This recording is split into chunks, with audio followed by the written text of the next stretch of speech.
Hello and welcome to the Podquest of Bread. My name is Henry Conley. Tonight I want to talk about pardons. And I'm mainly going to talk about pardons because a friend of mine just reminded me of a little thing that was floating out there about what would happen if Donald Trump lost the election. And therefore, now he's facing leaving office in January. And when he leaves office in January, potentially facing sealed indictments, potentially facing other criminal charges at a federal level. And I want to talk about pardons because there's a way for him to get out of this, but it does require him to do something that not many people think he would do, that are supporters, and many of us that aren't supporters think he will do. So there was a Twitter post that is now long deleted, saying that there was a meeting between Trump, his campaign, his senior staffers, and Vice President Mike Pence, discussing Trump actually stepping down and resigning from the office of the presidency prior to the election, and then Pence, of course, pardoning him and going about their day. That I don't see happening. And the reason I don't see that happening is mainly because Donald Trump, he's going to try and hang out till this election happens. And the reason is because at this point, there's nothing for him to lose. If he loses the election, we'll discuss what he could do. And if he somehow pulls a win, he staves off having to deal with anything for 4 years. Donald Trump's campaign, if anybody isn't paying attention, they're making all the wrong moves. They're pulling ad funding. The Democrats and Joe Biden, they are outfunding or outspending him in ads by like a 3-to-1 ratio. Joe Biden is focusing on need to win swing states. Donald Trump's off campaigning in Trump land, not at all going to help him win swing states.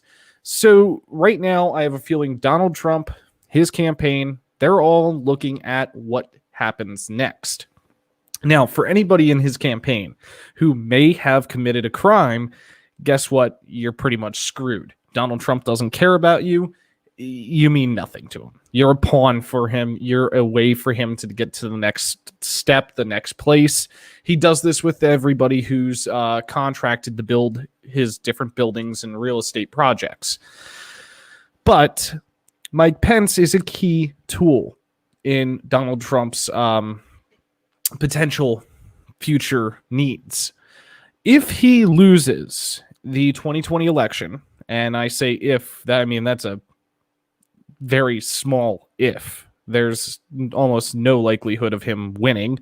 If he loses, this is what we have to discuss, and that is the usage of the presidential pardon. Now, Donald Trump guaranteed has not thought far enough ahead about the implications that come with this.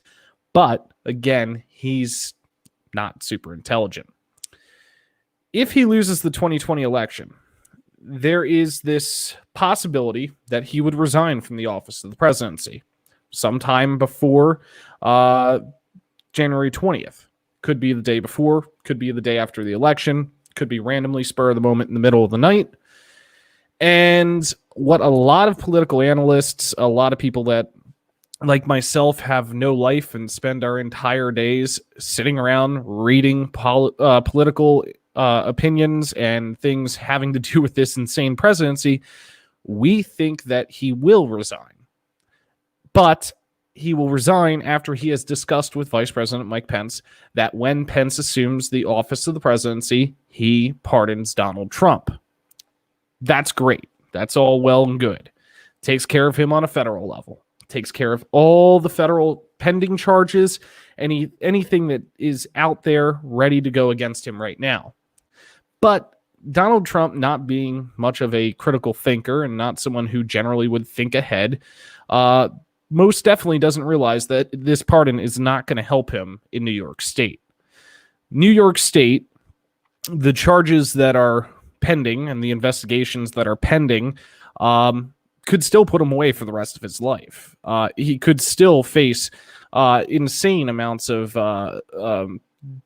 pending charges, insane amounts of restitution. The list goes on and on. So Donald Trump seeking a pardon in order to step down is probably one of the most laughable things.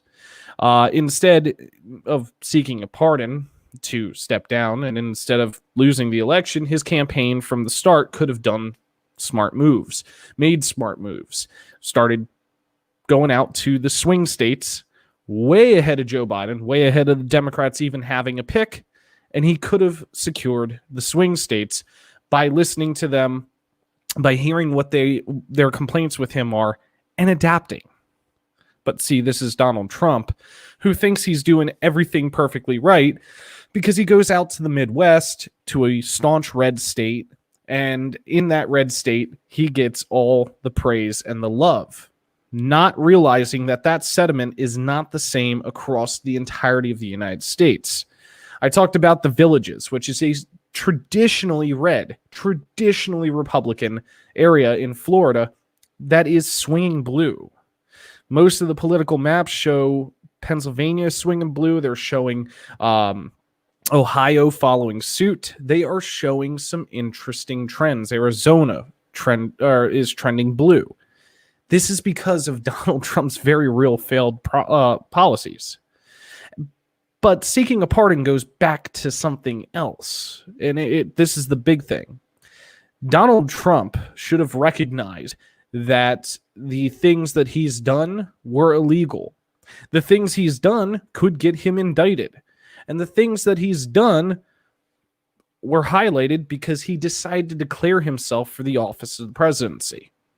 This comes down to what I believe is the reasoning that he did it. His businesses were failing.